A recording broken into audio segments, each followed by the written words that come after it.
Olá, dando continuidade aqui a esse módulo, vamos falar sobre o impacto da dor crônica.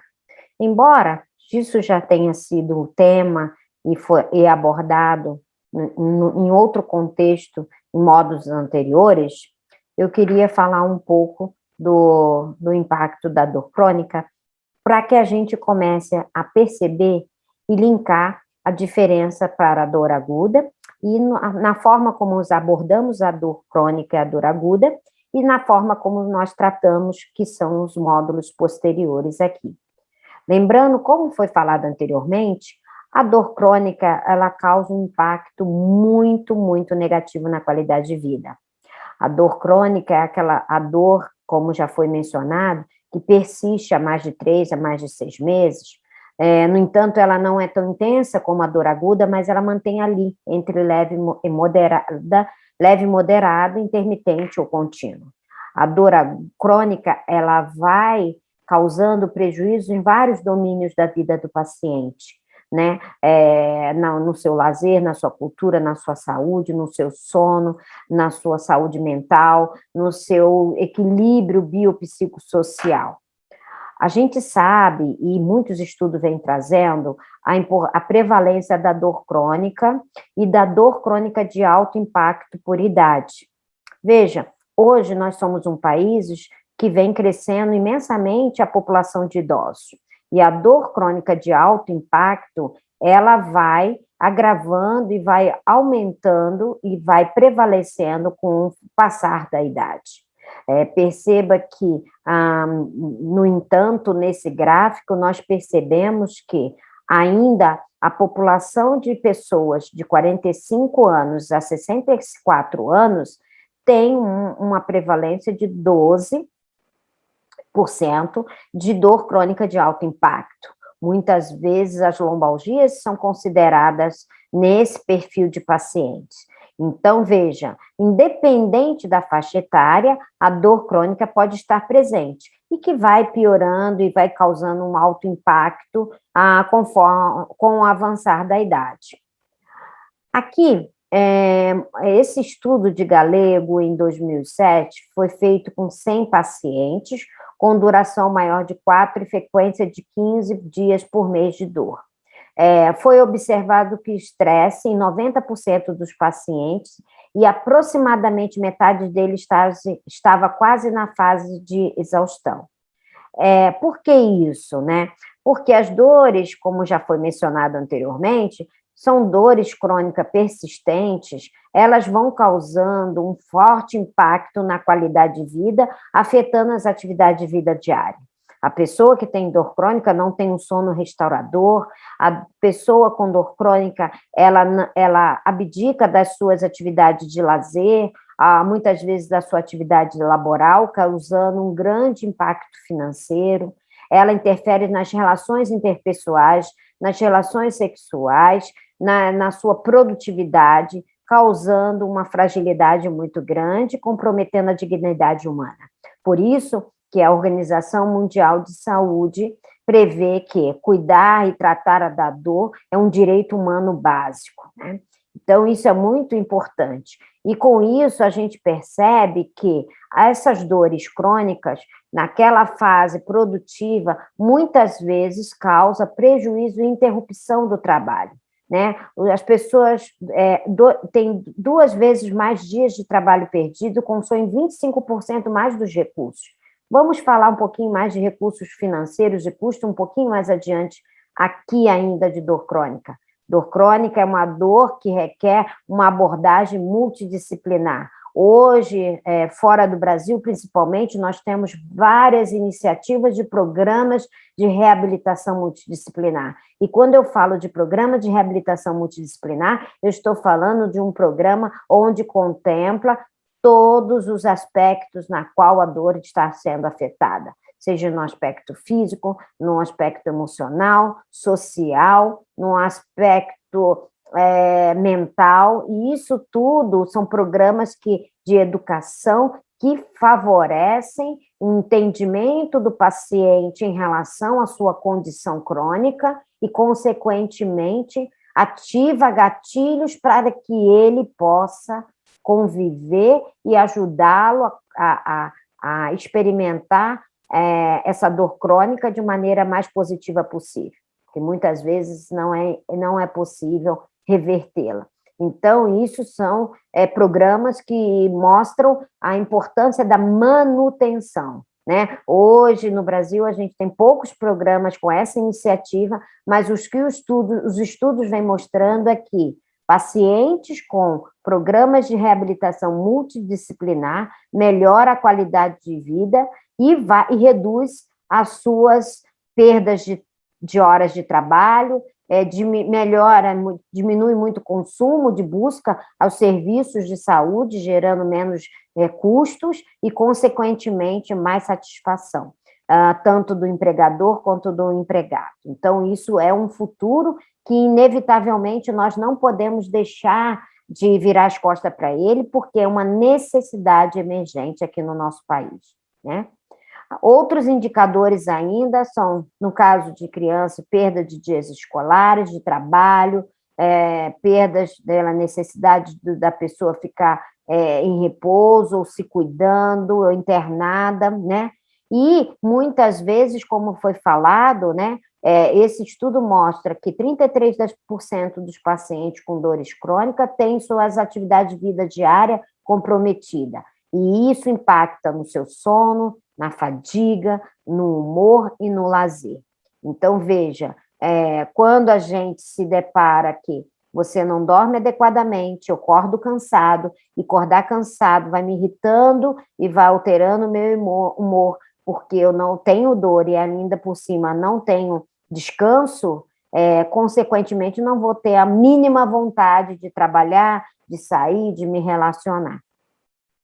E essas consequências dessas perdas, desses prejuízos, só vão piorando a qualidade de vida, comprometendo muitas vezes a seu relacionamento familiar, pessoal, profissional e, consequentemente, financeiro.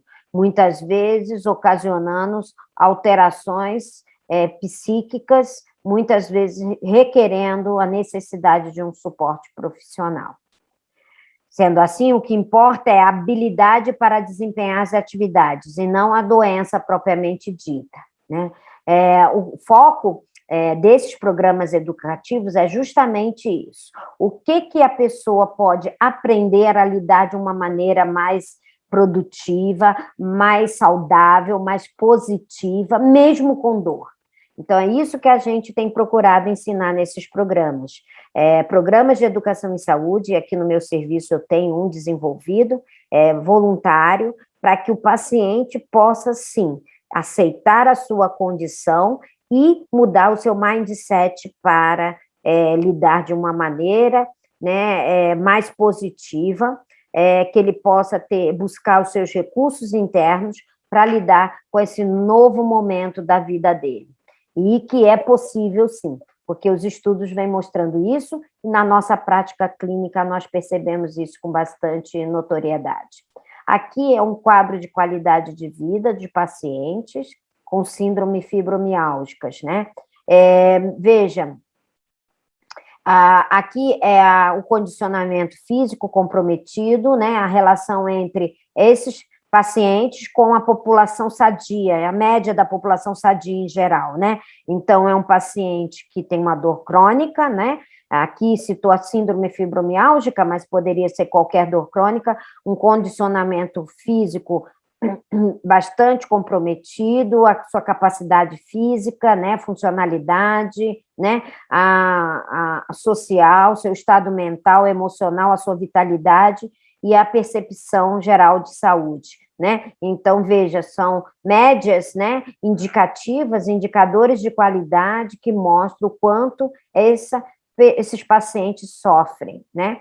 E quando a gente fala de mecanismo, né, e de programas de reabilitação multidisciplinar, a gente está querendo, além de mudar o mindset do paciente, estimular a adesão ao tratamento. Então, esse aqui foi um trabalho do Kurita em 2003, né, mas que mostra a prevalência de adesão a tratamento medicamentoso em pacientes com dor crônica, né?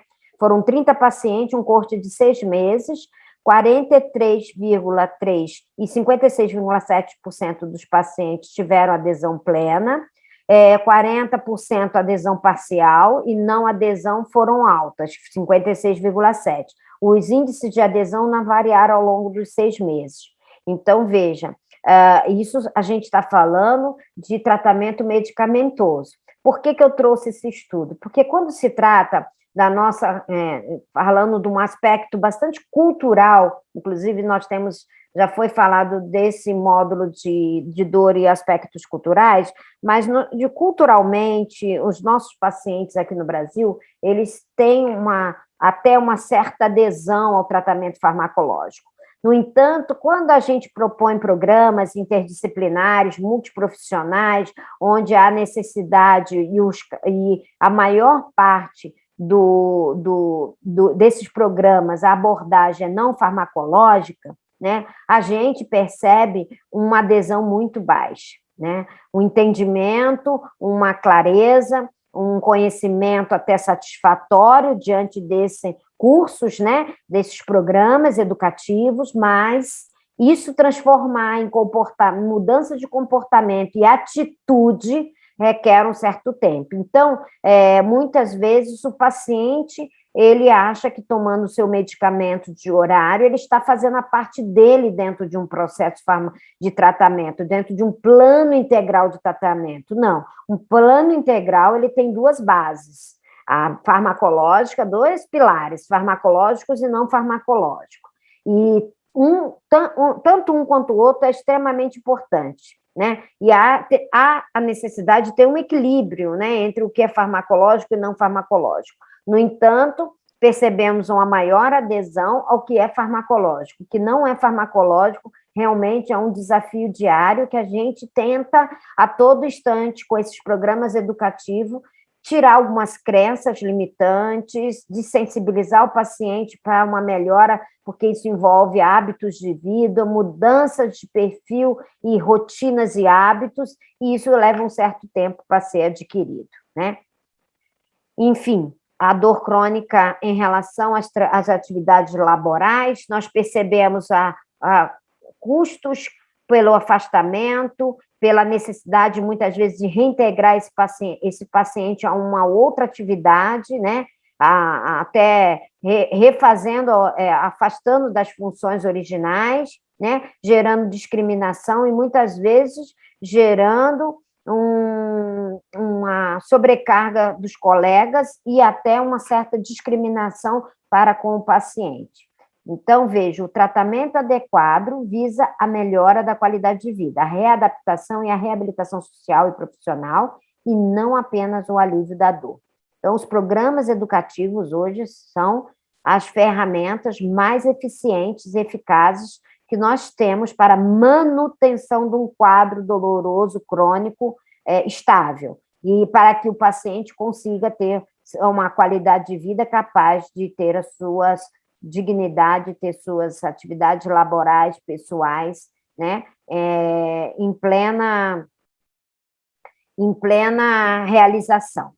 No entanto, o que a gente ainda é importante, não poderíamos deixar de comentar, a dor e o custo, né, o que tratar dor crônica é caro, né, é caro porque, como já foi visto, já foi explanado, requer uma abordagem multi-interdisciplinar. É um arsenal de profissionais que cada vez mais vem agregando imenso valor no processo terapêutico integrado, né? E isso é muito importante. Só que isso custa para o serviço público, custa para o serviço privado, né? Então, hoje sabemos que tem custos diretos e indiretos, médicos e não médicos, custos intangíveis, que não mensuramos aqui, não é só financeiro, custos diretos, financeiros, mas temos custos indiretos, né? sentir dor custa muito ao paciente, custa sofrimento, custa estresse, angústia, custa a sua qualidade de vida, custa a sua saúde. Então, é extremamente oneroso, né? Aqui mostrando a prevalência e custos indiretos das cefaleias em uma empresa brasileira, né? Mesmo sendo um trabalho de 1998, nós não temos tantos trabalhos de custos, né? Principalmente em dor no Brasil, né? Veja, foram 993 colaboradores de uma empresa petrolífera, né? A prevalência de dor crônica, de cefaleias crônicas, quase 50% dos funcionários, com episódios de 4 dias em um mês, né? Com duração média de 12 horas. 10% dos funcionários com prejuízo no desempenho da sua função, e com horas de afastamento importante. Então, eles calcularam um prejuízo, né, financeiro do ano de 1998 e um prejuízo financeiro no ano de 2011, né? Olha o quanto custa para uma empresa um afastamento de um funcionário. Isso para a empresa é um lado da moeda. Do outro lado, esse custo, com certeza, para a pessoa que sente dor é muito, muito maior, né? Tangível e intangível. A despesa das famílias com bens e serviços de saúde entre 2005 e 2007 corresponde, em média, 4,8% do PIB. As despesas do governo no mesmo período foram 3,4% do PIB. E das instituições sem fins lucrativos a serviço das famílias foi 0,1% do PIB. Veja, né, que esses dados e esses valores, né, esses percentuais, eles não são vistos, não são atualizados com frequência. Eu obtive esse dado mais recente, foi do IBGE de 2011, mas isso seriam dados que deveriam ser postos em pauta para discussão, para que pudéssemos ter políticas de saúde, né, para que realmente a gente pudesse cuidar e tratar melhor da dor crônica dos nossos brasileiros e assim a gente não sobrecarregar nosso produto interno bruto. Veja, nesse estudo mostra de custo também, eu selecionei alguns, eu acho que é muito importante, porque a gente, às vezes, no dia a dia da prática do profissional de saúde, não se detém a essa, né, a gente não tem esse olhar, né, enviesado direcionado para o custo, né? Esse trabalho é interessante, 233 pacientes com dor crônica atendidos em um ambulatório, né? A média de custo geral foi de 127, né? Um custo mínimo de 5 e no máximo de 780 para tratar desse paciente, né? Enfim, aqui mostra, né, o aumento das doenças crônicas com o aumento do número de internações, aumento e dentre as doenças crônicas está a dor, né? Com aumento de consulta, internações, exames, medicamento, aumentando a incapacidade e a necessidade de reabilitar esse paciente, reabilitar ele fisicamente, psicologicamente, emocionalmente, socialmente, né? Aqui mostrando, né, o consumo no setor institucional, segundo os produtos no Brasil, esse é um dado de 2005 a 2007, do IBGE, mostrando o consumo de medicamentos para uso em humanos, né, e da administração pública em relação à saúde pública, né. Então, veja, vem crescendo ano a ano, fazendo parte de um percentual significativo das contas nacionais. Bom, de uma maneira geral, o impacto da dor não deve, no momento, ser visto simplesmente em termos econômicos, mas eu quis trazer esse olhar, essa lente para o custo, porque é algo que a gente, no dia a dia, não se detém, não se atenta, né? Mas a dor crônica, ela tem um efeito negativo sobre a qualidade de vida de milhões de pessoas. Isso, sim, deve ser um ponto crucial para que a gente possa, juntos, formar uma força, né, que possa mudar, mobilizar os órgãos competentes para um olhar para a pessoa com dor crônica. A dor faz você mais forte, o medo faz você mais corajoso e a paciência faz você mais sábio. Muito obrigada até agora e mais uma vez gratidão imensa por vocês estarem aqui comigo. Muito obrigada.